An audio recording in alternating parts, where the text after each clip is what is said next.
Son las 8:26. Nos sentimos muy honrados con la presencia de tres cuadros muy significativos para nuestra agenda de esta mañana. El presidente de la Asociación de Cámaras de Comercio del Ecuador, presidente también de la Cámara de Comercio de Quito, presidente de una asociación de emprendedores, empresarios de diferentes disciplinas, por así decirlo. Un exministro de Estado, como es el señor economista don César Robalino, el doctor Fernando Santos Albite, exministro de Energía, respetabilísimo ciudadano también de nuestro país. El señor ingeniero don Patricio Alarcón, ya lo dije, él es el presidente del Comité de Empresarios Ecuatorianos.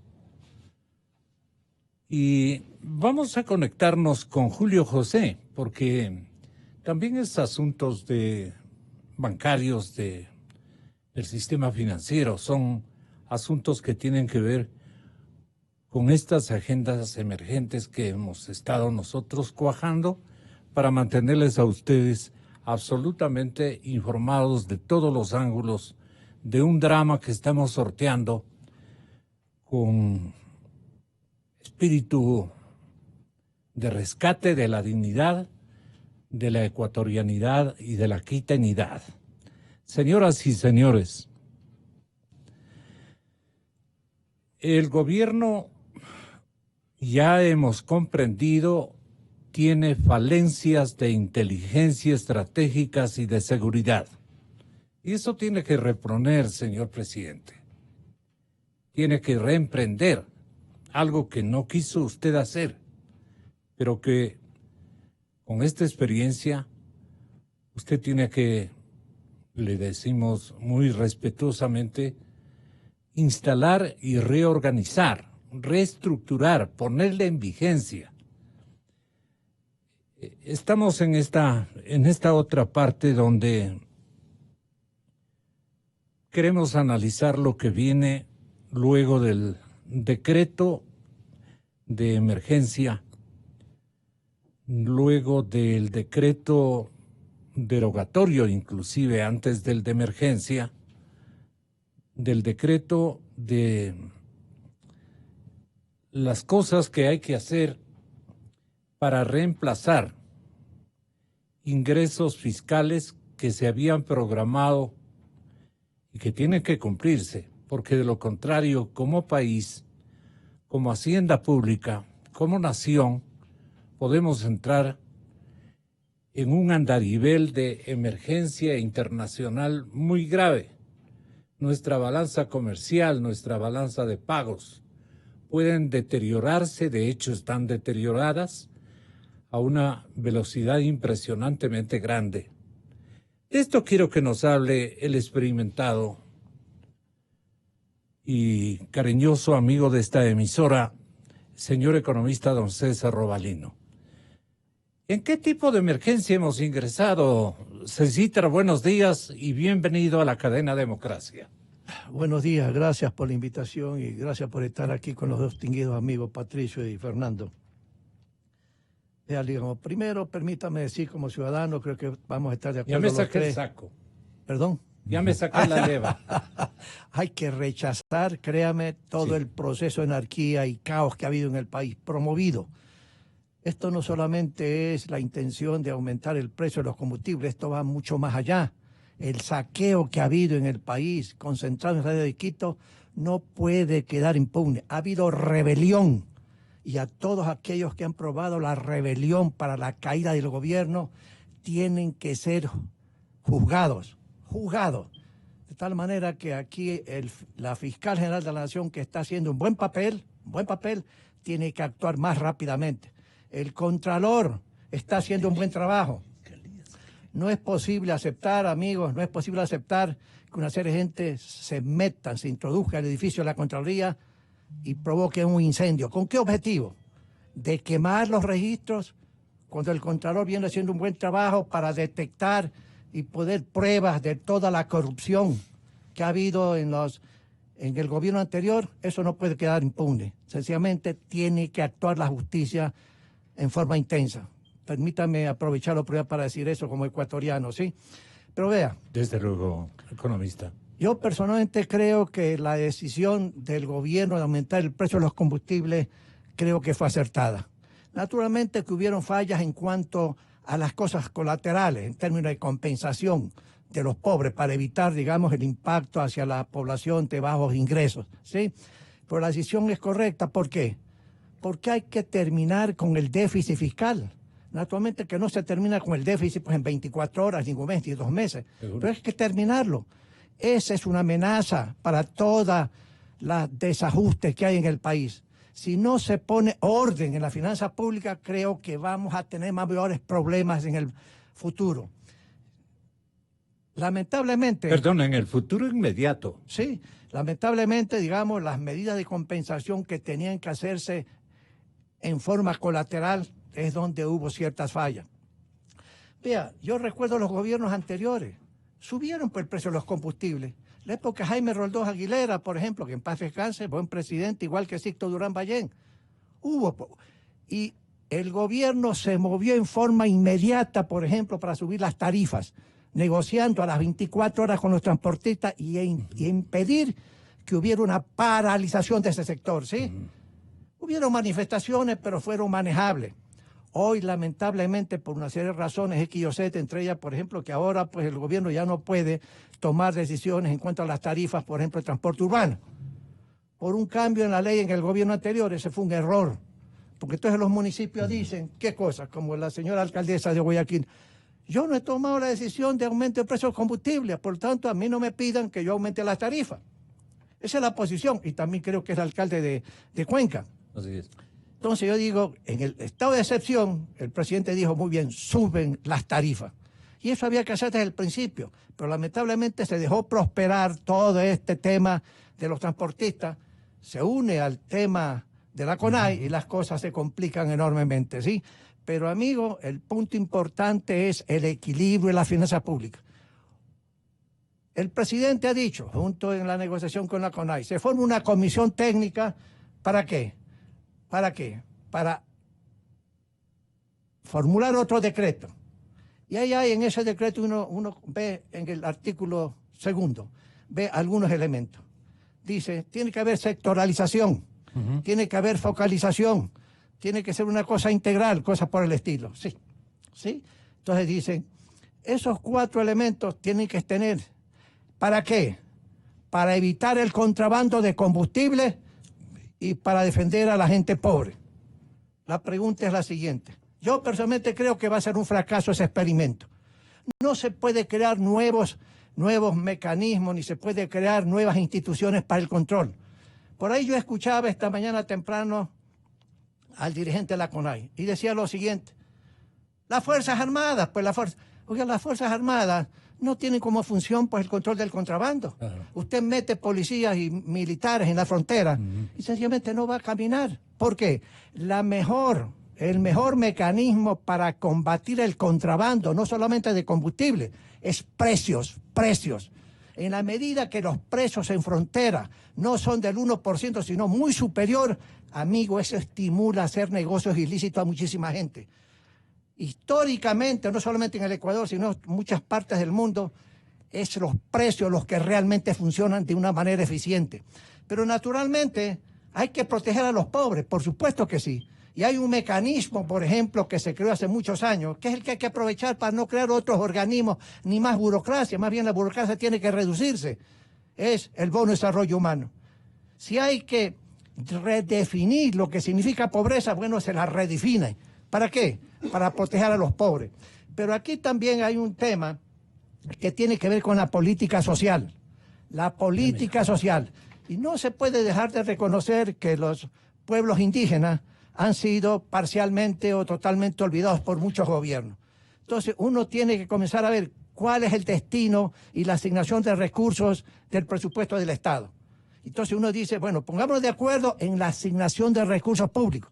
¿Cuánta plata va a ir realmente a los sectores sociales, por decir una cosa? ¿Y eso qué significa? Educación, ¿qué significa? Salud, ¿qué significa? Significa otras cosas más. Significa, por ejemplo, caminos vecinales, ¿verdad? Pequeños centros médicos en las áreas rurales, agua potable. En muchas ciudades pequeñas, rurales del país y urbanas del país, no hay agua potable y los niños se mueren de disentería. Entonces, la política social, en mi juicio personal, es básica, pensando en los pobres, en la gente de bajos ingresos. Pero si no se pone orden a las finanzas públicas, va a haber mayores problemas en el futuro de la economía ecuatoriana. Ahora, una vez que dicen no al subsidio del combustible y se crean los mecanismos, cualquiera que este sea, que creo, vuelvo a repetir, que van a ser un fracaso, la pregunta es, ¿cómo usted crea más ingresos con esa limitación y cómo reduce más gastos? Entonces, uno ve que los partidos políticos o los asambleístas han recibido un mensaje que lo van a ratificar, no más impuestos de ningún tipo, ¿sí? Entonces, la intensidad del gobierno para buscar recursos y llenar el déficit, ¿cuál va a ser? Reducir el gasto corriente, que eso sencillamente no lo ha hecho. Los sueldos y salarios, hay un ahorro apenas de 80 o 90 millones de dólares en 12 meses, eso no es suficiente. Hay exceso de burocracia y el gobierno, con estas decisiones, con lo que está pasando actualmente, el mensaje es reduzca más rápidamente todo lo que tiene que ver con el monto de sueldos y salarios, que es el gasto corriente del gobierno nacional en el presupuesto correspondiente y en el sector público no financiero. Pero también este es un mensaje más categórico. Hay que renegociar la deuda con los organismos públicos de China continental. Hay que renegociar en plazos y tasas de interés. Algunas veces dije, y yo le dije al ministro de Petróleo, amigo, con China continental, un país extraordinario, de cultura milenaria, ¿qué cosa hay que hacer? ¿Cuánto es el saldo que se debe por tal o cual mecanismo? X cantidad, varios miles de millones de dólares. Bueno, tiene que hacer una negociación de gobierno a gobierno. 30 años plazo emito bonos, con 5 años de gracia, 5% de interés. ¿Que es difícil? Por supuesto que es difícil, pero es que es la negociación. ¿Por qué? Porque estamos en un problema sumamente complicado, hoy y el día de mañana. Pero es difícil que nos acepten, economista. Pues es una negociación de gobierno a gobierno, y yo no creo que China continental... ¿Y tenemos negociadores en el frente económico del régimen? Pues hay negociadores en el país, y el gobierno tendrá que pedir, digamos, en el sector privado, gente experimentada para un propósito de esa naturaleza. Pero eso hay que hacerlo, a los efectos de ir combinando una serie de decisiones para ir reduciendo el déficit fiscal, créame. Porque ¿de dónde van a sacar plata? ¿De dónde van a sacar plata el gobierno nacional? A nadie se le puede ocurrir, fíjese lo siguiente, como también le escuché al señor Vargas, que me parece que el señor Vargas está mal asesorado, si tiene economistas X o Z, está mal asesorado. El Pablito. Primero dice, 4.000 y pico de millones de dólares se le ha regalado a los empresarios privados. Eso es falso. Cuando el gobierno tomó esa decisión y la Asamblea Nacional aprobó, los contribuyentes que estaban enfrentando juicios tributarios, lo que se les perdonó son los intereses y la multa, pero pagaron el capital. Y también esa ley que está en vigencia le dijeron, no tienes el 100% para pagar el capital, te doy plazo para que el capital lo pague. Pero no se perdonó, sino sencillamente intereses y multas. Y naturalmente no se puede decir, pues si a mí me glosa el SRI con 100.000 dólares, yo creo que el SRI no tiene razón, entonces voy pues ante un juez. Entonces ese es el procedimiento legal, pero esa es entonces una confusión. Igual que decir, se han robado 70.000 millones de dólares el gobierno anterior. Todos queremos que la plata vuelva, ¿sí? Pero si yo espero a recuperar esa plata para no hacer nada en política fiscal, me come el tigre, mi amigo, ¿sí? Lo entiendo. Muchas gracias, señor economista. Lo que quieran decir, señor presidente del Comité Empresarial, don Patricio Larcón, lo que quiera decirnos, señor doctor Fernando Santos Alvite, exministro de Energía. El petróleo tiene el don de superar este enorme conflicto económico-financiero. Es nuestra carta de presentación para cualquier negociación que puede establecerse, una especie de prenda vital. La explotación petrolera bien llevada a cabo en momentos de gran emergencia financiera. Entonces, respecto de esto nos dirá su palabra. Pero, ¿cómo le preguntaría el señor presidente del Comité Empresarial, Patricio Alarcón, al señor director de información, más que de información, es el presidente de la Asociación de Bancos Privados del Ecuador, que este momento está entre nosotros a través de la línea telefónica? Julio José Prado, economista de profesión, presidente, repito, de la Asociación de Bancos Privados del Ecuador. Queremos que tengan la bondad ustedes de compartir este petitorio. Desde el lado, me parece que de Patricio Alarcón, me parece el adecuado, como para que a nombre de los señores empresarios les diga a los bancos, primero, indíqueme su realidad financiera de este momento y lo que nos comprometen para nosotros reactivar la economía productiva. Muy buenos días, Gonzalo. Un saludo para Julio José, para César y para Fernando. Mire, ya no existía otra opción fuera que levantar el decreto 883, esa es una realidad. El país tenía que volver a trabajar, teníamos que recuperar todas nuestras actividades, la pérdida para el Ecuador es de enorme, nosotros calculamos que es más de 1.600 millones de dólares, sin incluir el lucro cesante, sin incluir los bienes públicos y privados destruidos, sin incluir el capital de trabajo, los inventarios, etcétera, que nosotros perdimos. Y mire, ahora no nos queda más que trabajar, que buscar soluciones, que ser proactivos. Yo el día de ayer conversé con el presidente de Banecuador, estamos buscando alternativas de crédito para capital de trabajo, acaba de publicar, ayer nos pusimos de acuerdo, hoy estamos firmando un convenio, vamos a ofrecer créditos de Banecuador para comerciantes pequeños y dirigidos a los negocios que fueron vandalizados en un inicio. Entonces vamos a ofrecer una tasa en conjunto con Banecuador, nosotros vamos también a levantar información para Banecuador y la tasa va a ser de alrededor del 8,9% en un plazo de 5 años, sin necesidad de sin necesidad de un garante, básicamente con una firma. Entonces eso es algo positivo, estamos trabajando en eso. Ayer también tuve la oportunidad de conversar con Julio José Prado, ellos están haciendo un análisis en este momento como asociación de bancos y creo que cada banco revisará caso por caso la necesidad de los negocios que sufren este problema en este momento de problemas o que van a sufrir de problemas de liquidez, porque tomemos en cuenta, yo le voy a dar algunas cifras. En octubre, para muchos negocios, especialmente para el negocio del consumo masivo, representa el mayor mes de venta. ¿Por qué? Porque es un mes de consumo, es un mes largo, no hay vacaciones hasta fin de mes. Entonces, muchos negocios inclusive generan la utilidad del año durante el mes de octubre. En todas las provincias la gente está... Es un mes de aprovisionamiento, ¿no? Es un mes de trabajo, es un buen mes, es un mes largo. Entonces, muchos negocios en octubre se reactivan y recuperan mucho de lo que dejó de venderse durante los meses de vacaciones, inclusive en la sierra.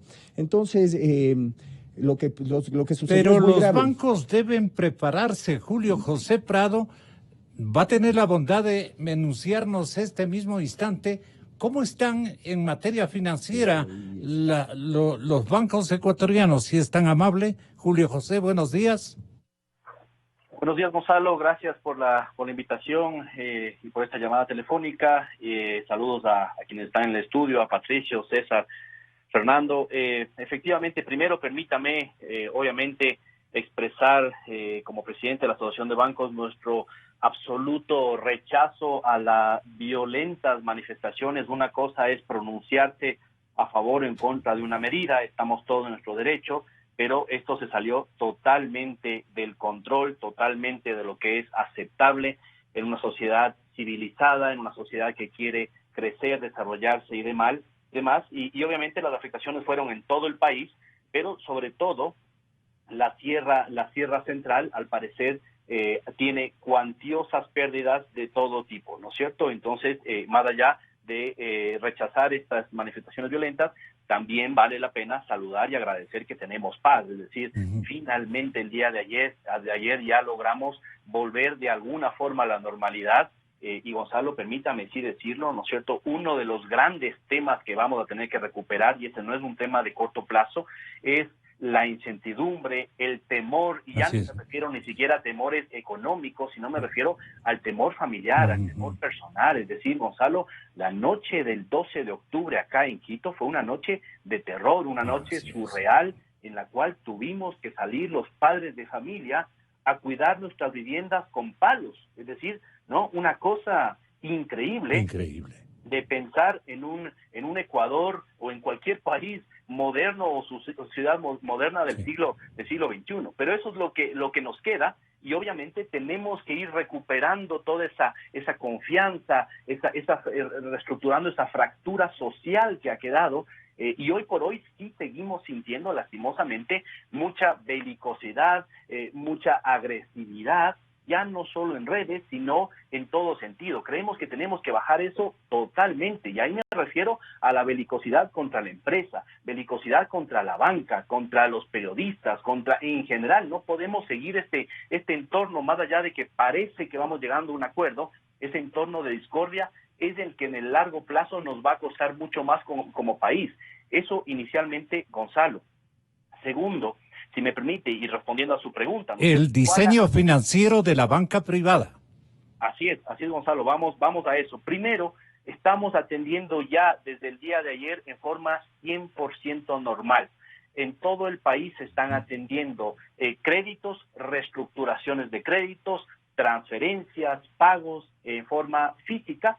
Pero también recordemos, Gonzalo, ¿no es cierto?, que durante toda la paralización, durante estos casi 12 días y mucho más fuerte en la ciudad de Quito, en los cuales incluso no hubo cómo salir por el toque de queda, los servicios bancarios estuvieron 100% disponibles online, a través de transferencias, a través de banca móvil, a través de los sistemas electrónicos, y eso permitió también dar un espaldarazo de tranquilidad y de confianza a la ciudadanía, que durante todas estas prácticamente 2 semanas en las cuales vivimos un estado de sitio y de temor en el Ecuador, la banca se ha convertido en un pilar fundamental de tranquilidad. Y eso es un activo que tenemos que seguirlo teniendo. Hubo por ahí un par de alborotadores, ¿no es cierto?, y algunos audios que circularon a través de redes sociales tratando de llamar al caos, tratando de llamar a la desestabilización del sistema, de la dolarización. Era parte del plan. Era parte del plan. Ventajosamente, la propia ciudadanía, los propios clientes de la banca desecharon esos audios y confiaron en el sistema, y no salió dinero de la banca, no hubo corridas bancarias, más bien incluso hubo más depósitos en estos momentos en varios bancos, y estamos retornando ya a la tranquilidad, ¿no es cierto? Y todas las agencias, sobre todo en la Sierra Central, que no se pudieron atender, están... Ahora, Gonzalo, obviamente no hemos salido sin ningún efecto negativo de todo esto. Claro, hay menos actividad económica, Patricio la acaba de describir, todos los gremios productivos, hubo menos concesión de créditos durante esta paralización de prácticamente 2 semanas. Hay una inestabilidad, y si me permite, el riesgo país también, Gonzalo, está creciendo. Obviamente, fíjense ustedes, en marzo... ¿El aumento es mayúsculo? Sí, mire, en marzo, cuando firmamos el acuerdo con el FMI, ¿no es cierto?, marzo-abril, estábamos alrededor de los entre 500 y 550 puntos de riesgo país. Cuando hicimos la emisión de los 2.000 millones, ¿no es cierto?, en septiembre, solo para poner otra fecha, en la cual estuvo bajo el riesgo país, estuvimos alrededor de 600. Y justo antes de la protesta, ya comenzó a subir, estábamos en 680, pero todavía manejable.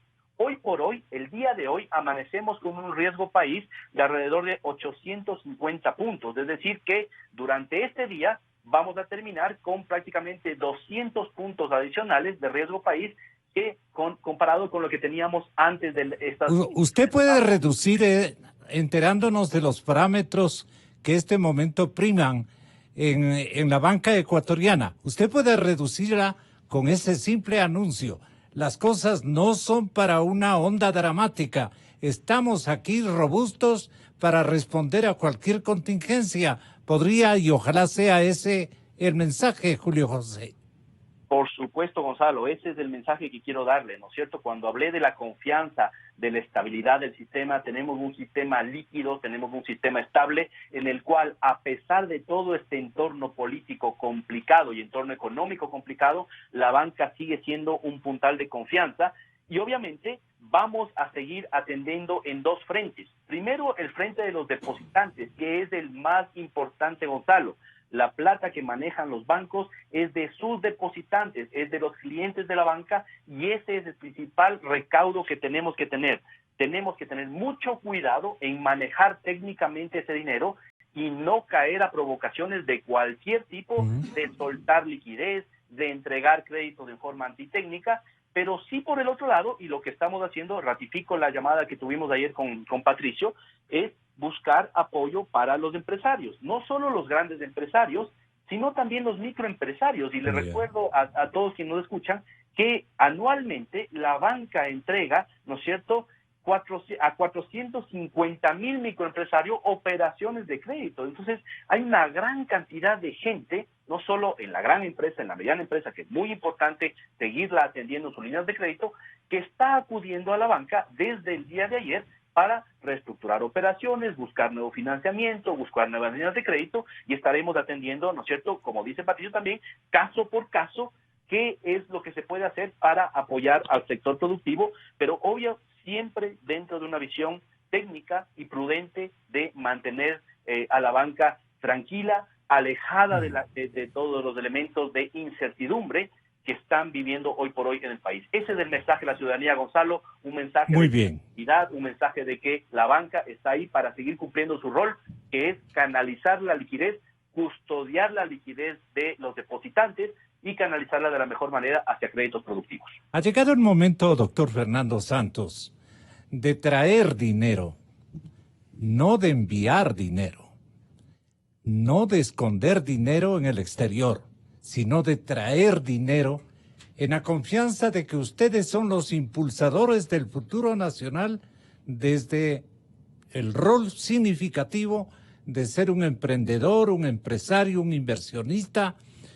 El mejor consejo es apuntalar la economía de donde vamos a vivir los próximos años. No sé qué le parezca y tómelo como una sugerencia, si es posible, no muy técnica que digamos, pero de buen sentido común. Sí, y Gonzalo, en primer lugar, saludos a Patricio, a César, a José Julio y a su audiencia. Mire, Gonzalo, yo creo que esto es una clarinada, esto es un llamado de atención a lo que está sucediendo en el país. Algo como que sucedió en Venezuela a fines de los 80, el famoso Caracazo. Este país es rico porque ha tenido el petróleo, tiene la industria de la exportación, tiene el trabajo de sus habitantes, pero hay una mala distribución de la riqueza. Hay dos mundos, como alguien escribió un libro en los años 60, los dos mundos superpuestos, ¿verdad? El mundo rural y el mundo urbano. Algo han coexistido, porque le voy a decir una cosa, algo se ha hecho. Le pongo un ejemplo. Cuando la riqueza petrolera brotó en los años 70, la dictadura militar de ese momento distribuyó el ingreso petrolero en dos rubros. Uno en armas, para la Junta de Defensa, porque estábamos en problemas con el Perú, ¿verdad?, del protocolo del Río, y la otra mitad en electrificación. Se le dio el dinero al INESEL. Y hay que reconocer que el INESEL se hizo una obra de electrificación rural. Yo le voy a poner un ejemplo. Yo me fui a vivir a Austria en el año 1976. Cuando yo me fui, pasaba vacaciones en Salinas. Desde Guayaquil, ahí se acababan las luces. Usted se llegaba a Salinas y veía a la gente alumbrada con espermas. A los 3 años que regresé, ya vi hasta árboles de Navidad en las casas campesinas. O sea, sí se invirtió algo bien, perfecto. Bien. Hoy estamos a punto de sacar una enorme riqueza, la riqueza minera. La compañía EXA ya tiene listo todo para comenzar a exportar el cobre. la compañía Ludling, que ha descubierto el yacimiento de fruta del norte, uno de los yacimientos de oro más grandes del mundo, está al punto de producir y exportar. La mina esta Buenos Aires, que es una verdadera nambija, ¿verdad?, por su riqueza, hoy se le va a poner orden en su explotación. Hay la mina Cascabel. Entonces, pensemos en el futuro, ¿verdad? Si bien el motivo de la explosión no era la actividad extractiva, pero sí está subyacente. Ya le vi al señor Yacu Pérez, ya le vi ahí liderando a las manifestaciones. Que no le oiga el Yacu, y le iba a decir justamente. Exactamente. Y segundo lugar, me impresionaron las palabras de esta señora representante de la etnia Sarayaku. Que dijo, ¿para qué sale el petróleo si no nos beneficia? Seguimos siendo pobres. Tienen razón. Tienen razón. No nos olvidemos de ellos. Dejemos el pasado en este punto coyuntural. Creo que el subsidio hay que mantenerlo, va a ser un poco difícil, pero con la era de la tecnología sí se puede poner un chip en las gasolineras. Se debe limitar el contrabando. Petroecuador es de donde sale el contrabando.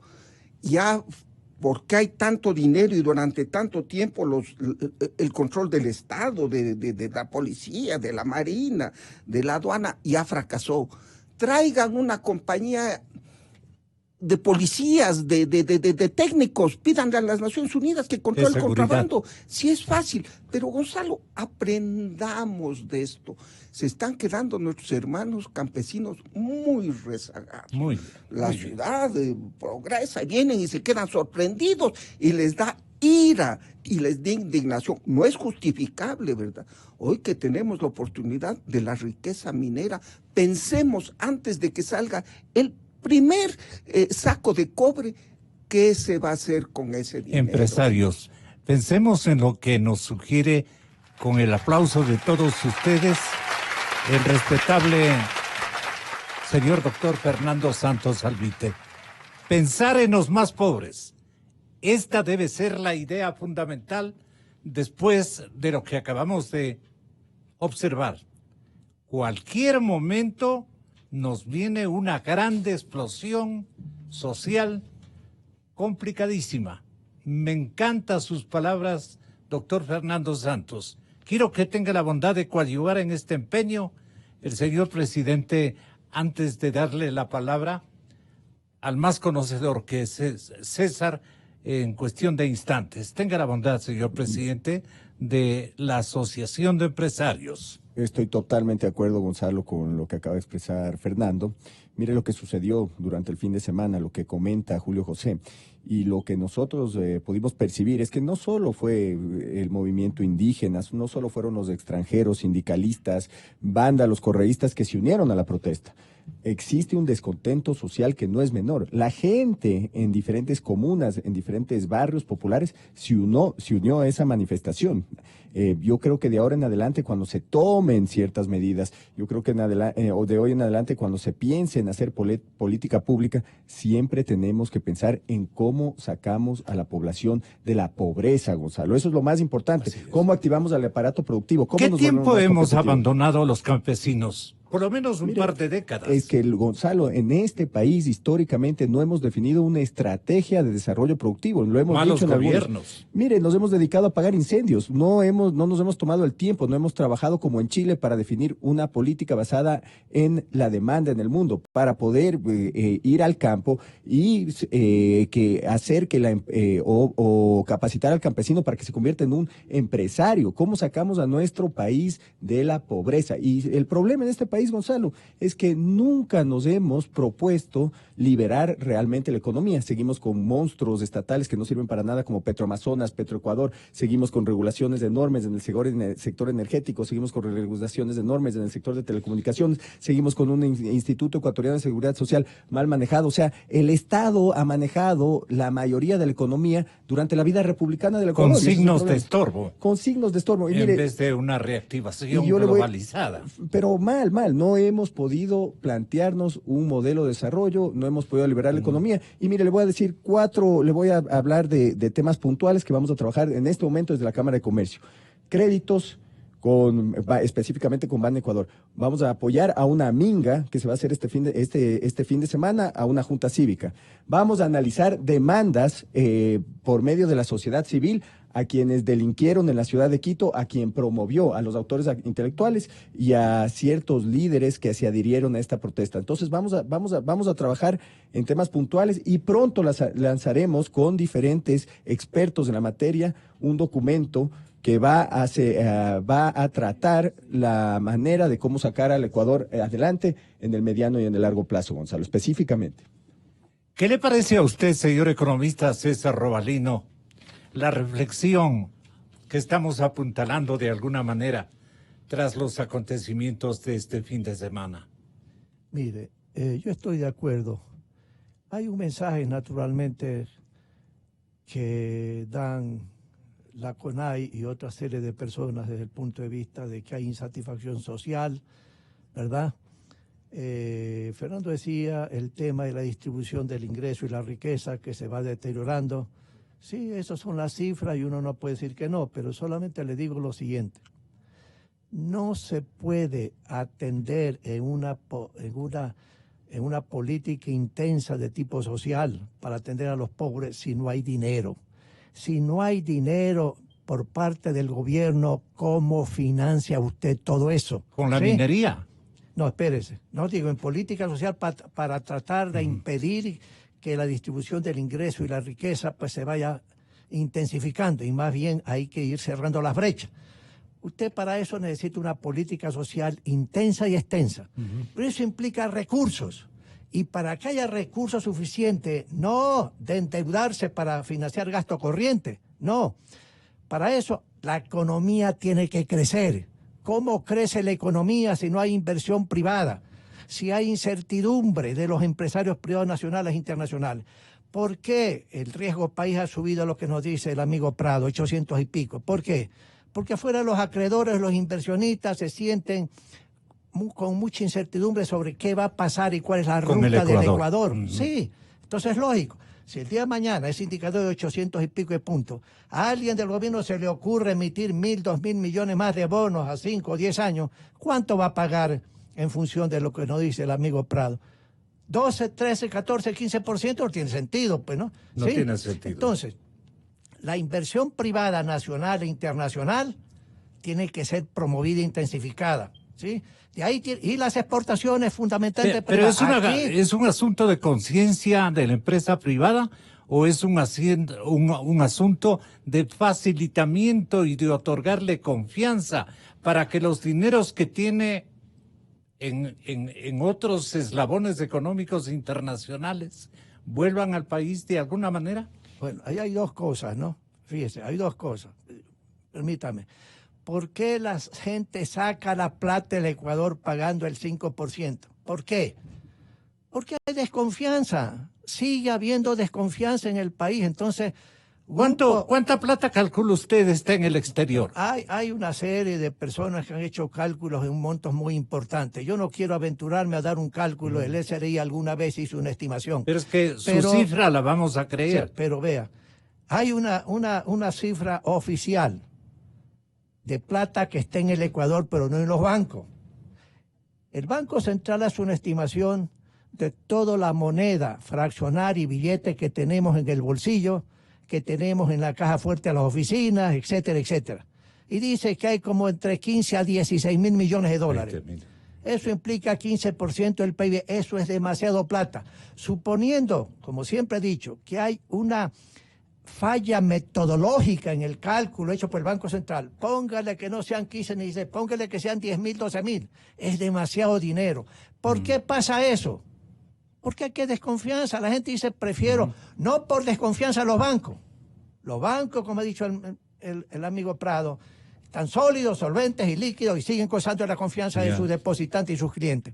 El punto no es ese, sino que la gente dice, prefiero tener el billete en el bolsillo por cualquier cosa que se pueda producir en el futuro, confiando en los bancos.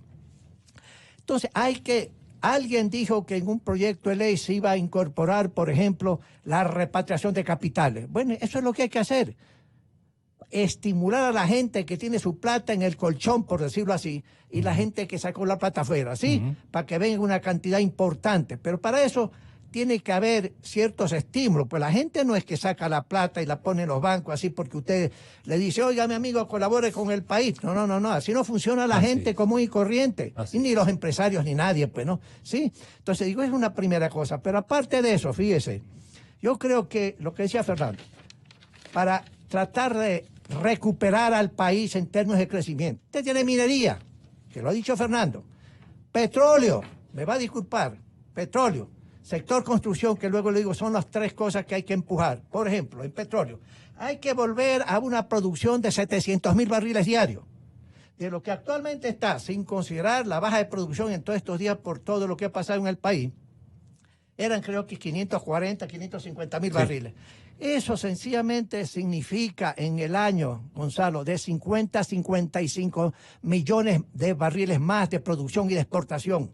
A $50 el barril, usted tiene cerca de 3.000 millones de dólares. Eso no significa que si usted, como gobierno, entra a producir más, usted lo va a tener en 24 horas, un mes, 2 meses. Pero en la medida que los mercados se perciben que realmente Ecuador va a producir 700.000 barriles, se abren una serie de posibilidades de financiamiento interesantes. Y luego el sector construcción. Yo decía y digo yo que las cámaras de la construcción deben hablar con los bancos en términos de meterle $1.000 millones de dólares más al sector construcción de los constructores y aprovechar un nicho especial en clase media, ¿para qué? Para financiar viviendas. Pero a los constructores, ¿de dónde sale la plata, $1.000 millones de dólares? El presidente dijo 1.000 millones para vivienda, pero no dijo de dónde saca la plata. Yo digo 1.000 millones, bancas, solo privado, nada del gobierno, 1.000 millones. Hay que armar un programa y las cámaras de la control deben armar un programa junto con los bancos para presentar a los organismos internacionales como el BID, como la CAF, decirles, señores, este es el plan para entrar hacia el sector construcción de viviendas, hacia una recuperación más o menos rápida. Pero también el crédito rural, de eso quisiera que nos hable Julio José.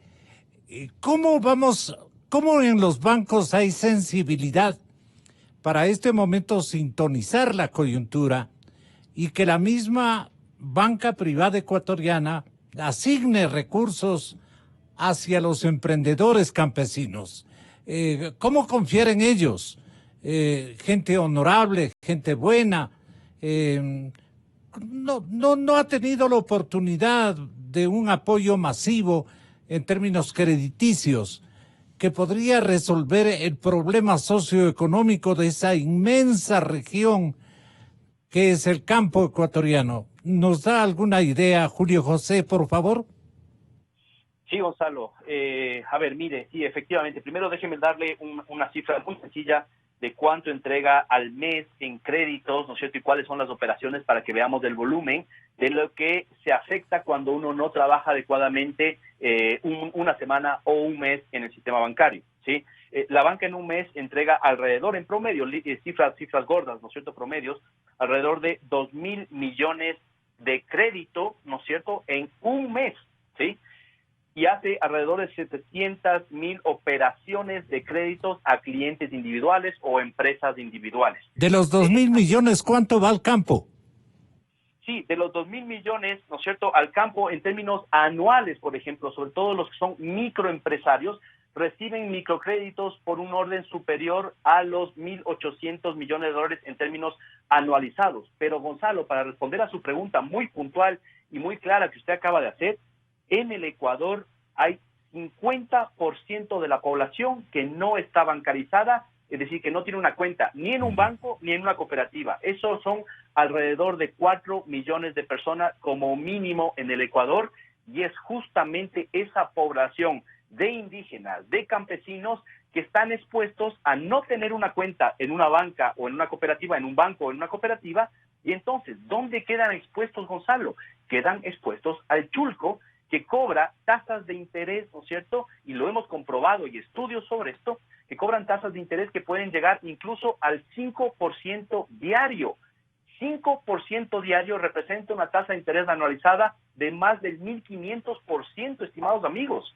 Esas son las realidades que tenemos que cambiar en el Ecuador.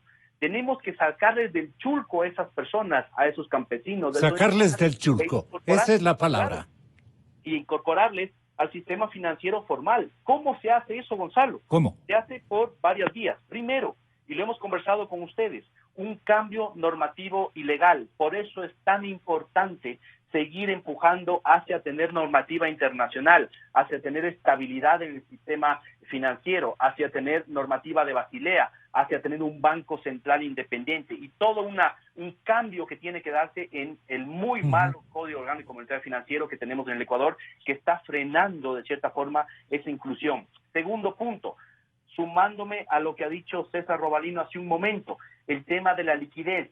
Si no hay liquidez, si no hay depósitos, si no hay créditos internacionales que vengan a la banca directamente, no hay de dónde sacar plata para seguir entregando dinero.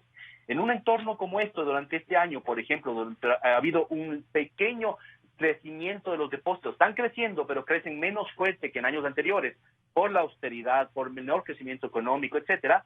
La banca ha conseguido durante estos primeros, ya digámoslo, 9 meses de este año, ha conseguido a nivel internacional alrededor de 700 millones de dólares frescos que se han inyectado durante este año en la economía.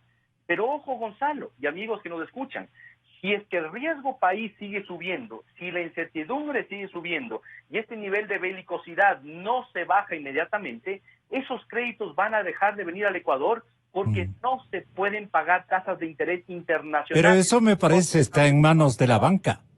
No solamente, Gonzalo, porque claro, depende de... Si ustedes nos dan una demostración de confianza en el país, poniendo a disposición de los círculos despojados de crédito el dinero de los que han logrado capitalizar en buen ritmo, en armonía con la ética administrativa y el éxito empresarial, pues las cosas cambiarían en la percepción de todo el mundo y especialmente de los organismos internacionales y de la banca extranjera.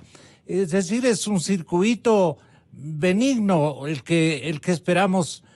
Podría Patricio y podría Fernando ayudarnos a repensar esto que yo aplaudo y agradezco por el vuelco que hemos dado al conversatorio. Tenga la bondad, Patricio. Mire, Gonzalo, yo creo que ahora el día de hoy vivimos en otro país. Tenemos un país con menos producción petrolera, no es un tema menor. Producíamos 500,000 barriles diarios, 550,000 barriles diarios, hoy estamos produciendo 130,000 barriles diarios, apenas 30,000 barriles se están transportando por el OCP. Tenemos un déficit fiscal más profundo, tenemos una economía con menos crecimiento, tenemos menos liquidez en general en nuestros negocios y en el sistema. Y creo que es hora de plantearnos otras alternativas. El gobierno va a tener que tomar otras medidas. Vamos a tener que como ecuatorianos pensar en un gasto de calidad y vamos a tener que plantearnos la manera de generar más fuentes de empleo. Y la única manera de generar más fuentes de empleo va a ser por medio del aparato productivo. Tenemos que capacitar mejor a nuestro personal, tenemos que cambiar el sistema de educación, el ciudadano, todos tenemos que entender que la única manera de salir adelante como país es trabajando, creando, prosperando de alguna manera diferente a lo que ha estado sucediendo. Lamentablemente, yo estoy de acuerdo con César en las negociaciones petroleras, se debe renegociar especialmente con la China, que me parece que es la deuda más onerosa. Sin embargo, también tenemos que plantearnos otras negociaciones también con las multilaterales, el Fondo Monetario Internacional. Perdone, Patricio, solo para que conozca la ciudadanía, ¿quién se endeudó con la China? Bueno, el gobierno anterior se endeudó con la China, definitivamente de una manera irresponsable. Al principio, durante los primeros años de este gobierno, también siguieron con las mismas prácticas de las preventas petroleras y lamentablemente al no bajar el gasto en el Estado durante los últimos años, seguimos acudiendo a deuda onerosa, y no solo con la China, también por medio de la emisión de bonos. Entonces, mire, es hora de replantearnos ya definitivamente el modelo, y las multilaterales, yo asumo que en este momento, yo no lo sé todavía, pero yo asumo que en este momento el Fondo Monetario Internacional, el BID, y en general las multilaterales van a comprender que el Ecuador ya es otro país desde el día de hoy, que la producción en el Ecuador, que las exportaciones en el Ecuador no van a estar creciendo al ritmo que esperábamos que crezcan, inclusive no iban a crecer este año. Entonces, creo que tenemos que buscar mayores facilidades, montos superiores, plazos superiores y menos tasas también para que llegue al país más dinero. Entonces todos vamos a tener que poner el hombro. Lamentablemente, quien paga los platos rotos por los delincuentes estos que han venido a sitiarnos a los quiteños, a los ambateños, han paralizado la Sierra Central, han destruido un valor enorme en las floricultoras, en una empresa que procesa brócoli. Entonces, lamentablemente, nosotros por esos delincuentes, y le voy a decir una cosa, no solo los correístas, los líderes indígenas que están negociando ahorita con las Naciones Unidas, ¿cómo es posible que esos señores tengan la cara para terminar una negociación, poner al país en jaque y después exigir que salgan ministros? Pues no hay derecho, esos señores deberían estar en la cárcel, incluyendo a quien yo consideraba que era un amigo, que era Pablo Dávalos. Pero bueno, ahora a nosotros nos toca pagar los platos rotos y ahora nos toca poner el hombro y buscar liquidez de donde sea para pasar el mes de octubre, pagar sueldos, el mes de noviembre pensar que se va a reactivar un poco el aparato productivo y las ventas, y mire lo que va a pasar ahora para el gobierno y para el sector productivo. En diciembre, ¿qué cree que va a pasar? Tenemos que pagar 13º, entonces tenemos que prepararnos, tenemos que poner el hombro, tenemos que trabajar duro para pagar todo el caos que crearon toda esta tarea de delincuentes, Gonzalo. Fernando Santos. Mire, Gonzalo, la mejor política social es un empleo, ¿verdad? Y lamentablemente, durante los 10 años de Correa, sí se crearon empleos, porque se agrandó el Estado, pero a costa del sector privado. ¿Por qué se fueron las empresas petroleras? Para que el Estado se quede con eso crudo y lo dé a los chinos con $4 de descuento y se ganen una gran comisión. Fíjese, ¿por qué tenemos TAME pierde cientos de millones de dólares al año? ¿Y por qué? ¿Por qué tenemos que desde nuestro bolsillo seguirles pagando? El CNT no es competitivo. Mire, las tarifas de telecomunicaciones, de internet son caras, porque las compañías no tienen competencia. Vendan ese mamotreto estatal, achiquen el Estado y se van a crear empleos, y esos empleos van a arrastrar al sector rural. Va a haber gente que compre más comida, pero este país está atosigado del Estado. Fíjese, en la costa, en donde la presencia del Estado es menor, hay empresarios privados, ahí no hay una empresa estatal bananera, no hay una empresa estatal camaronera, no hay una empresa estatal cacautera, gracias a Dios, está en manos privadas y funciona bien. La costa no se paró, siguió trabajando. Así es que... Pero del diagrama correísta, ¿qué hay que tachonar? Mire, eso es un punto que quizás no lo hemos topado. Hay un cáncer malévolo en este país que es Rafael Correa, y sigue vigente, y no se le ha hecho nada. Ya son 2 años y medio y no se le ha topado. Se ríe, tengo más juicios que Al Capone, y no le hacen nada. Mire, Gonzalo, cómo se burlan de la justicia. Este señor Espinel, que era ratero en tiempo de Correa, ¿sabe cuántas veces ha logrado postergar la audiencia de juzgamiento? 11 veces. 11 veces. Los delincuentes aquí se ríen de la justicia. ¿Qué ministro está preso? Acabo de leer en el Universo que el exministro Merizalde, que fue un ratero, aquí no se le ha hecho nada. Recién en los Estados Unidos a sus socios se le ha metido preso. En los Estados Unidos hay más presos por la corrupción en Petroecuador que aquí en el Ecuador. Por favor, el caso sí que está parado 3 años y se lo ha denunciado desde hace 3 años. También la justicia aquí es lenta. Pero es que es justicia correísta, dicen. Es justicia correísta, no se ha hecho nada. Claro. Y el presidente de la República que prometió... Yo tenía más fe en el Consejo de la Judicatura y en su presidenta, pero nada que ver. Absolutamente nada que ver. Mire, la presidenta, ¿por qué está ahí? Porque es pariente de la esposa del presidente de la República, eso está documentado. Entonces el presidente, de que le diga a su concuñada, vea, muévase un poquito más rápido. Pero también, fíjese, una cosa que me impresionó de los líderes indígenas, una verdad, en eso sí coincido. Un gabinete de vagos, no creo que les deben votar, no, pero un gabinete de vagos. Y señor presidente, le dijo el señor Vargas, pues si sus ministros no funcionan, no funciona usted. Todo ha sido placidez, sí, declaraciones contra Correa, y vamos a llevarlos a la justicia. Pero nada en práctica. Nada en práctica. Ojalá esto se hace un sacudón. No se puede pasar 2 años y medio dando discursos, amados los unos a los otros. En una crisis hay que fajarse. ¿Cómo se va a ir a Guayaquil? Perdón la expresión, quédese en Quito. Que se vaya el alcalde ese y que no vuelva, ¿no? Hay que dar ejemplo. Y esto que sea un sacudón, no solo a la ciudadanía está traumatizada. Yo estoy traumatizado, nunca he visto una cosa así. Yo verá que ya tengo 70 años, yo protestaba contra el doctor Velasco, contra la dictadura militar, contra la dictadura semena, pero nunca he visto un nivel de violencia así.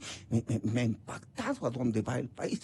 Pero acción, este cáncer de Correa que seguirá creciendo, el cáncer crece, si no se lo para inmediatamente, que haya el juzgamiento, que vengan los otros juzgamientos, pero esta apatía, vagancia de los ministros, ojalá haya algún cambio, ¿verdad? Con gente con firmeza, pero ojalá esto sea una campanada, porque si no me gustó lo de que dijo hoy el señor presidente de la República, a quien respeto y que creo que ha salido bien de esta crisis, no pasó nada. Ya está normalizado el transporte. No. Si no aprendemos de esta, volverán. César Robalino Gonzaga. Me permite 2 cosas. Primero, con respecto a lo que he dicho, que Fernando dice no ha visto lo que ha acontecido en Quito, fundamentalmente en todos estos días, ¿no? Yo recuerdo el año 1970 y pico, ¿no? Era presidente Camilo Ponce Enrique y yo era pues un joven en Guayaquil. Hubo una serie de manifestaciones que se desbordaron y pasó algo terrible, un saqueo espantoso en la ciudad de Guayaquil, ¿sí? Y todo eso sobrepasó la capacidad de la policía. Sí. ¿Qué dijo Camilo, el presidente? Se militariza Guayaquil y Fuerzas Armadas me ponen orden a como de lugar. Y por supuesto se puso orden. Pero a mi amigo, yo recuerdo aquella época, no hubo 10 muertos, no hubo 20, hubo muchísimos muertos. Yo temía que en Quito se vaya a producir algo de eso. Tú no has vivido, pero yo viví en Guayaquil en ese entonces, ¿sí? Pero claro, ha habido algunos muertos, lamentablemente, etcétera, etcétera, etcétera, y eso es censurable. Pero permítame, aparte de este comentario, hacer lo siguiente. Y está don Patricio, que es líder nato de la empresa privada ecuatoriana como empresario, presidente de la Cámara de Comercio, presidente del Consejo. A mí me preocupa parte de todos los problemas que tienen que ver con subsidios de combustible, que ojalá que ese mecanismo que anuncian, ojalá funcione. Yo no soy muy optimista, pero bueno, esperemos que funcione, ¿verdad? Esperemos que funcione, por bien del país, por bien de todo el mundo. Hay que atender, naturalmente, el tema que hemos tocado, la pobreza y la pobreza extrema. Así es. Y la política económica y financiera futura tiene que tomar en consideración. En eso estoy de acuerdo. Las poblaciones indígenas, ahí es donde el índice de pobreza es más intenso que en el resto del país. Y ahí hay que hacer algo. No digo que no, y hay que ponerse de acuerdo, pero también no se olvide, hay que saber de dónde vienen los recursos financieros al gobierno para hacer una tarea de esa naturaleza. Pero aparte de eso me preocupa lo siguiente. El gobierno anunció una serie de reformas económicas, ¿sí? Y aquí entra parte de la reforma tributaria, la reforma fiscal, que ahí va a tener una serie de limitaciones por todo el mensaje que se está teniendo y que el gobierno va a decir, no hagamos nada más porque no queremos más problemas. Las reformas a la ley laboral. Aquí viene, el gobierno tendrá la voluntad política realmente de mandar a la Asamblea el proyecto de ley que anunció en varios temas. Ya salió el dirigente de los trabajadores, públicos y privados, y dijo no a esto, no a esto, no a esto. ¿Qué significa? El gobierno no va a insistir en eso, no va a mandar un proyecto de ley al mercado laboral para flexibilizar el mercado que permita crear oportunidades de empleo que tanto necesita el Ecuador, o el mensaje entiende también, dice no puedo hacer nada de esto. Y los partidos políticos, los representantes en la asamblea, no importa cuáles son las agrupaciones políticas a que pertenecen, estarán dispuestos a aprobar todo eso que es necesario en la economía. Y si eso no aprueban, la pregunta es el sector privado. Los empresarios dirán, oiga, no has hecho nada, pues, ni asamblea ni gobierno. ¿Cómo me pides crear empleo y más inversiones? Entonces, las reformas económicas, ¿se vienen o no se vienen con la intensidad que al principio se pensaba? Eso me preocupa. No se olvide que se necesita la reforma de la ley monetaria y financiera. El sistema de seguridad social está en crisis. Entonces, hay que resolverlo. Entonces, el punto es si la voluntad política del gobierno se ha debilitado o no para mandar ese proyecto de leyes que es necesaria, y que el sector privado, empresarial y Patricio ha dado una serie de sugerencias razonables. ¿Será posible? Yo espero que el presidente mande en la intensidad que se requiere en el país para el asunto de las reformas a las leyes laborales, ¿sí? Financieramente, ¿cuál podría ser el esquema preciso para el campo, señor presidente de los empresarios, que provenga de usted esa sugerencia? Mire, para el campo lo que primero hay que definir es qué se puede vender, qué se puede exportar, qué variedades se necesitan en el campo. En este momento hay que buscarles las alternativas. Si me pregunta el día de hoy, hay un problema de liquidez en el agroecuatoriano. Con eso nos quedamos. Y el día de hoy hay que solucionar el problema que tienen las empresas ecuatorianas, que es la liquidez. Hay que conseguir el capital de trabajo para poder salir adelante dentro de esta tempestad en la cual estamos viviendo. ¿Hay liquidez para el campo, Julio José? Gonzalo, como le decía en la intervención anterior, el mayor problema de los campesinos, de los indígenas en el Ecuador, es el acceso al crédito. No es ni siquiera las tasas de interés o el problema del repago y demás, es que no tienen acceso al sistema financiero formal. Ese es un tema que tenemos que abordar y nosotros... Pero eso es una vergüenza, con todo respeto, con todo cariño, de la misma banca. Esa es una vergüenza para la misma banca que no haya logrado bancarizar a semejante universo de contribuyentes en primer lugar, de actores económicos en segundo lugar, de los que nos dan alimentos en tercer lugar y cuarto, de los que empujan al resto de los sectores productivos. Gonzalo, le voy a decir... Usted y el amigo Prado me interrumpo. Un ratito. Ya, ok. Sí. Gonzalo, permítame responder eso. El Ecuador está totalmente alejado de cualquier normativa internacional. Los bancos internacionales no vienen al Ecuador porque no hay interés en invertir en el Ecuador por toda esta conflictividad económica, política, social que tenemos, pero también por el pésimo sistema que hemos creado en el Ecuador. Los bancos estamos dispuestos a llegar al campo, pero tenemos una serie de trabas y restricciones que no nos permiten llegar allá, porque podríamos llegar a tenerlo con buenos programas y demás. Gonzalo, y permítame un tema adicional, solo para terminar. ¿Pero quién creó esa red de tramas? Por supuesto, el gobierno anterior, ¿no? Hay el Código Orgánico Monetario y Financiero dictado en el año 2014, pero que ya tiene sus raíces en el año 2000, desde el año 2017-2008, lo que ha generado es exclusión financiera, no inclusión financiera. Mientras el resto de América Latina avanzaba hacia hacer más inclusión, más digitalización, más medios de innovación para llegar a ese campesinado con mejores tasas, más plazos, etcétera y demás, en el Ecuador nos hemos alejado justamente por esas políticas y esas normativas que no son condescendientes con la inclusión financiera. ¿A cuáles se refiere, por ejemplo? Denos un trazo de esas leyes o regulaciones nada convenientes para el campo.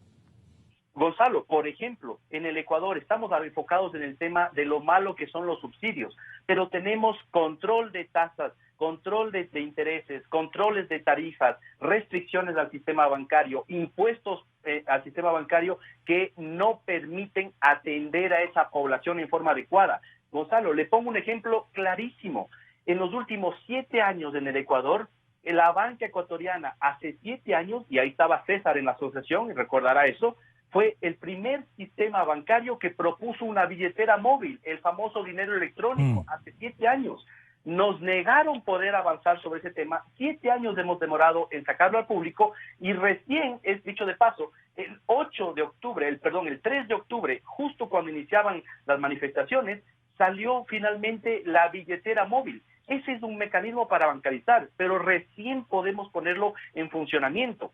Por eso es que, Gonzalo, hay que hacer los deberes bien. Yo estoy de acuerdo con las intervenciones, todas aquellas anteriores, las de Patricio, César, Fernando, la suya también. Hay que seguir haciendo los deberes en forma adecuada. Un mensaje positivo. Ventajosamente, dentro de todo lo negativo que tenemos hoy por hoy, todavía tenemos democracia, todavía tenemos presidente. Ese era un escenario que podía salirse de las manos muy rápidamente. Vamos a salir de esta crisis social que tenemos, pero tenemos que seguir haciendo los deberes en forma adecuada. Y esos deberes son costosos. Y si no, vamos a seguir arrastrando esta deuda, que usted muy bien lo dice, es una deuda con el campesino, es una deuda con los microempresarios, es una deuda con los indígenas, de no haberles podido atender en forma adecuada, con crédito a buenas tasas, a buenos plazos, porque la normativa, el entorno económico, el entorno social no nos lo ha permitido. Por eso que para poder seguir creciendo requerimos un entorno de tranquilidad, de confianza, volver a resguardar siempre la confianza de las personas para que la gente mantenga sus depósitos de la banca y podamos seguir entregando estos más de 2.000 millones de dólares mensuales que se entregan y obviamente duplicar ese número. La banca ecuatoriana, Gonzalo, si se lo pone en términos de entrega de crédito con respecto al PIB, en toda América Latina somos el sistema que menos crédito entrega frente al PIB, alrededor del 23% frente al PIB. Solo para que tenga una referencia, una economía dolarizada como la panameña, pero que tiene apertura al mundo, que tiene libertad económica, que tiene buena normativa internacional, tiene más de 100% de crédito frente a su PIB, es decir, entrega más crédito de lo que genera PIB. Eso es lo que tenemos que llegar. Un solo banco en Colombia y un solo banco en Perú. ¿En qué porcentaje estamos nosotros, Julio José? Ese 23% que le acabo de decir, ¿no es cierto? 23% en términos del PIB. Versus Panamá, 100% y más. Panamá por encima del 100%, Colombia y Perú alrededor del 50%, Chile por arriba del 70%, Uruguay por arriba del 70%. Es decir, nos llevan varios años otros sistemas financieros. Por eso es que nosotros decimos, y para cerrar mi intervención, Gonzalo, es que estamos dispuestos a ir hacia normativa internacional, a cambiar las condiciones de normativa financiera. Sabemos que va a ser duro esta transición para la banca ecuatoriana, pero estamos dispuestos a caminar por ese camino de la competitividad financiera, que es lo que queremos. Que venga banca extranjera si es que tenga que venir, que venga a competir en igualdad de condiciones, que vengan bancos a comprar el Banco del Pacífico, ojalá se lo haga, para poder seguir compitiendo en igualdad de condiciones. Pero ojo, Gonzalo, también como yo le digo, que la banca tiene que comportarse de forma técnica, prudente, también lo tienen que hacer las cooperativas y también lo tiene que hacer la banca pública, incluida el IES y el DIES, porque si no, si es que eso se convierte en un elemento de desconfianza, de incertidumbre, nos pueden terminar contagiando a todos. Por eso es tan importante también lo que acaba de mencionar César, el tema de las normativas monetarias y financieras. Tenemos que ponerle el cascabel al gato, y si estas manifestaciones, este retroceso que se ha dado desde el punto de vista de la institucionalidad y la estabilidad económica no nos permite caminar en ese proceso, algún momento vamos a pagar los platos rotos, quizás no ahora, quizás no mañana, pero sí en algún momento. Las herramientas financieras que alude Julio José César. Yo estoy de acuerdo, pero solamente como una cosa complementaria. El sector agropecuario es una actividad importantísima en el país, etcétera, etcétera, ¿verdad? Por empleo, por creación de riqueza, etcétera. En cualquier estado del mundo. Así es, pero tiene riesgos. Y la banca, un momento dado, como alguna gente dice, ¿por qué no nos prestan más? porque hay un asunto de riesgo. Imagínate una sequía, se perdió la cosecha o el cultivo. Viene una nevada, la granizada en la sierra, el cultivo de papa se fregó. Entonces hay riesgo. Para esos riesgos en todas partes del mundo, en Ecuador se formó hace décadas atrás el Banco Nacional de Fomento. Que un banco estatal puede correr más riesgos en términos de prestarle a la agricultura que la banca privada, ¿sí? Entonces yo digo, al Ban Ecuador tiene que capitalizárselo con 100 millones de dólares más. No me pregunte de dónde saca el financiamiento, porque eso es otro tema, pero hay que capitalizarlo. Y hay que extender el crédito mucho más de la banca estatal, que sí hay recursos, ¿sí? Entonces, digamos, cuando yo escucho a la CONAI dentro de varios puntos de vista, que es razonable totalmente los puntos de vista de la CONAI, no es razonable cuando la argumentación es que yo me decía anteriormente, mal asesorado, de que se le ha perdonado a los banqueros o a los empresarios tal y cual cosa, ¿no? Pero aparte de eso, sencillamente hay que dar más crédito ¿a quién? A los sectores agrícolas pequeños agricultores. Y en eso tiene razón la CONAI. No hay crédito. Y creen que la banca privada debe darles todo el crédito. Hay riesgos y para eso está el Estado a través de lo que era el Banco Nacional de Fomento. Hay que capitalizar, pero también, Gonzalo, en una nueva, no digo en una política económica hacia el futuro, ¿no? Es necesario adoptar y implementar un programa masivo de caminos vecinales que va a beneficiar a los pequeños agricultores, especialmente en la sierra ecuatoriana. Pequeños proyectos de riego para aumentar la productividad de la tierra. Porque en un momento dado el pequeño agricultor en la sierra o en la costa sencillamente de repente no puede cultivar. ¿Por qué? Porque no tiene agua. Entonces, eso hay que hacerlo. Yo vengo preguntando esto porque es importante. Eso de ahí va a aumentar el ingreso recursos de la hídricos. Gente. Sí, así es. Entonces, yo digo, se necesita también un acuerdo nacional. Aquí, en varias oportunidades me permitió indicar que se necesita un acuerdo nacional, no solamente que tiene que estar la CONAI, porque no es que la CONAI es respetable organización, la población indígena es respetable, vuelvo a insistir que ha sido olvidada por algunos gobiernos, no digo que no, etcétera, etcétera, y hoy la oportunidad para atender en mejor forma lo que no se ha hecho en el pasado, ¿sí? Muchas gracias. Pero economista. tiene los empresarios privados que tienen que decir algo sobre la futura política económica, tiene los líderes políticos, no para tener pues 30 ya ni se 40 quiere, gentes. don Patricio Alarcón, Eso es lo que hay que hacer. Regresar a la oficina sin decirnos aquello. Tenga la bondad de... No, mire, yo creo que se han expresado puntos de vista muy valiosos de la realidad por la cual está pasando el Ecuador en este momento y nos tienen que quedar ciertas lecciones. Volvamos a trabajar en paz y en normalidad, pero esto no se puede quedar así, Gonzalo. Nosotros estamos frustrados, estamos indignados como quiteños.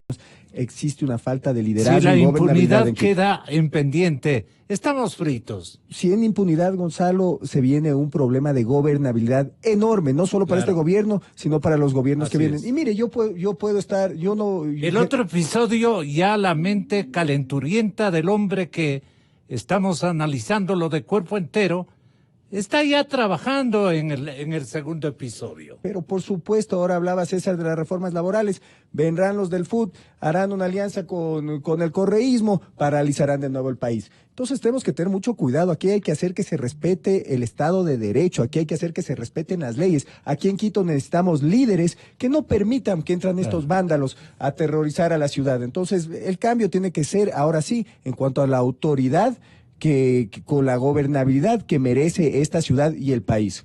¿En qué se ha convertido el correísmo para finalizar, don Fernando Santos Albite? Mire, es terrible el daño que hizo este hombre durante 10 años, que es media generación, 10 años, ¿verdad? Creó este odio, este antagonismo, esta violencia, esta corrupción, pero sigue vivo, sigue vivo. La CNN le acaban de entrevistar a Correa, le dieron más espacio que al mismo presidente Moreno. ¿Por qué? Porque aquí no hacemos nada.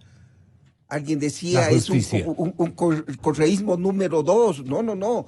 Hay que romper las amarras con el pasado. Pero Diana Salazar, nuestra fiscal, querida y confiable fiscal, dice, estamos trabajando y vamos a cumplir con nuestra responsabilidad. ¿Qué le solicita a usted? que le den todo el apoyo y que no solo haya una Diana, que haya 10 Dianas Salazar en la fiscalía. Si hay 500 empleados, pero hemos pasado 2 años con personas que no representaron este cambio. Así es que darle todo el apoyo, 10 Dianas Salazares, y comenzamos a poner este país en orden. Buscando la verdad. Exa y Democracia, los multimedios que informan la verdad. Inicio de espacio promocional y publicitario. ¿Quieres saber qué día es hoy? Hoy es para ponerse al día con mis amigas y un café. Hoy es para olvidarse de la dieta y comer una hamburguesa. Hoy es para llevar a los sobrinos a divertirse en un estreno.